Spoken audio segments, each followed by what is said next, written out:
This video I will explain you about Python loop. Loop.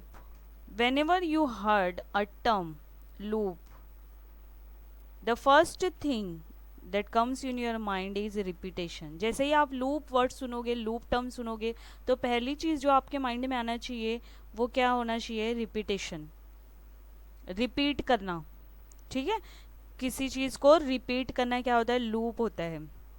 तो अभी हम लोग जितना भी प्रोग्रामिंग देख रहे थे, जितने भी प्रोग्राम्स देखे पाइथन लैंग्वेज में, उसमें क्या था कि हर एक लाइन एग्जीक्यूट हो रही थी सिक्वेंशियल मैनर में. बट कभी कभी ऐसा होगा कि हम लोगों को कुछ पार्ट मल्टीपल टाइम्स एग्जीक्यूट करना है और कोई लाइन को स्किप करके दूसरा लाइन एग्जीक्यूट करना है, then we can use loop. ठीक है, तो यहाँ पे मैंने डेफिनेशन लिखी है लूप की. A loop is a programming structure that repeat a sequence of instruction until a specific condition is met. ठीक है, आपको वहाँ पे एक कंडीशन देनी होगी. वो कंडीशन अगर ट्रू हो गई तो क्या होगा? जब तक एग्जीक्यूट होते जाएगा आपका स्टेटमेंट. जैसे ही कंडीशन फॉल्स होगी वो स्टेटमेंट क्या हो जाएगा? स्टॉप हो जाएगा. ठीक है, तो कोई पर्टिकुलर टाइम तक के, कोई पर्टिकुलर कंडीशन तक के कुछ स्टेटमेंट आपको एग्जीक्यूट करना है, then you can use a loop. ठीक है, कोई भी लाइन, ऐसा नहीं कि एक ही लाइन मुझे एग्जीक्यूट करना है, नो. इसीलिए लिखा है ना, repeat a sequence of instruction more than one line you can execute based on some situation, based on some condition. जैसे ही कंडीशन आपकी फॉल्स होगी उतना स्टेटमेंट आपका एग्जीक्यूट होना क्या हो जाएगा? स्टॉप हो जाएगा. कब तक ये वो एग्जीक्यूट होते रहेगी वो लाइन? जब तक ये कंडीशन ट्रू रहेगी. ठीक है, so these are the types of loops in Python programming language: for loop, while, do while and nested loop. ठीक है, तो हम लोग वन बाय वन देखेंगे. First loop is for loop. For loop, for is a keyword. For क्या है? Keyword है Python programming language में. फॉर लूप क्या काम करता है? It is use to execute some part of the code until the given condition is satisfied. जो कि मैंने पहले ही बोला आपको कि कंडीशन ट्रू रहेगी जब तक कि आपका क्या इंस्ट्रक्शन क्या होते रहेगा? एग्जीक्यूट होते रहेगा. जैसे ही कंडीशन फॉल्स होगी क्या होगा? आपका एग्जीक्यूशन स्टॉप हो जाएगा. तो पहले हम लोग सिंटैक्स देखेंगे, फ्लो चार्ट देखेंगे एंड देन एग्जाम्पल देखेंगे. Okay, so this is the syntax of for loop. For is a keyword. Variable you can use any variable name.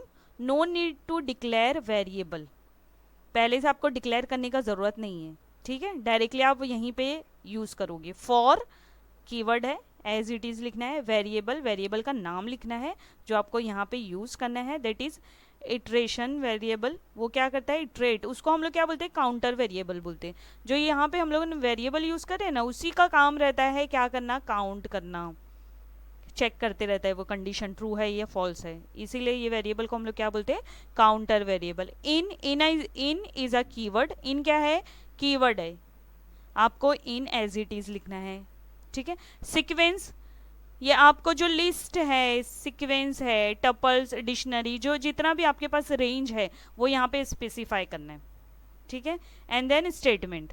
तो एक स्टेटमेंट भी हो सकता है, more than one line, more than one statement भी हो सकता है. तो देखो, loop continue until we reach the last item in the sequence. The body of for loop is separated from the rest of the code using indentation. जितना भी आपका line रहेगा विद इन फॉर लूप, आपको क्या करना है? White space use करना है, इंडेंट यूज करना है. ठीक है, नेक्स्ट फ्लो डायग्राम चार्ट, ये देख लो. ये है हम लोग का फ्लो डायग्राम. ये दिख रहा है लूप, लूप के जैसा दिख रहा है ना. तो पहले क्या करेगा? आइटम फ्रॉम दी सीक्वेंस, जो वेरिएबल है ना वो सीक्वेंस में चेक करते रहेगा जब तक कि वो सीक्वेंस में रहेगा. If no item is left in the sequence, अगर एक भी आइटम सीक्वेंस में नहीं रहा तो क्या होगा? वो लूप के बाहर आ जाएगा. अदरवाइज लूप एग्जीक्यूट होते रहेगा. ठीक है, तो मैं आपको एक एग्जांपल बताऊंगी. एग्जांपल से आपको इजीली समझ में आ जाएगा. फॉर आई इन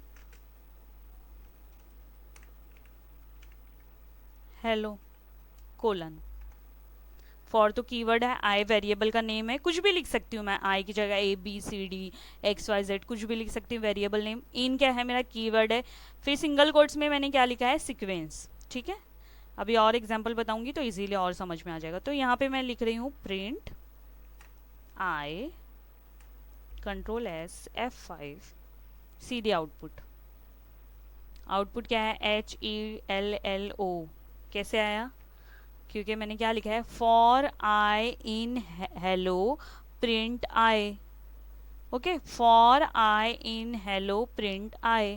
प्रिंट में क्या कर रही हूँ, आई प्रिंट कर रही हूँ, तो आई इसीलिए वो क्या कर रहा है, इंडिविजुअल अल्फ़ाबेट, सब अल्फ़ाबेट क्या कर रहा है, प्रिंट कर रहा है। डायरेक्टली हेलो प्रिंट किया, नो, क्योंकि ये क्या है, मेरा लूप है, वो पहले एच पे जा रहा है तो एच प्रिंट कर रहा है, फिर ई पे जा रहा है ई प्रिंट कर रहा है, एल पे जा रहा है प्रिंट कर रहा है। ऐसे कब तक है वो प्रिंट कर रहा है, जब तक कि आपका सीक्वेंस लास्ट आइटम आप तक का, आपका एक भी आइटम उसमें नहीं रहेगा। जैसे आपका लास्ट आइटम हो गया, कंप्लीट हो गया, तो वो क्या करेगा, स्टॉप कर देगा।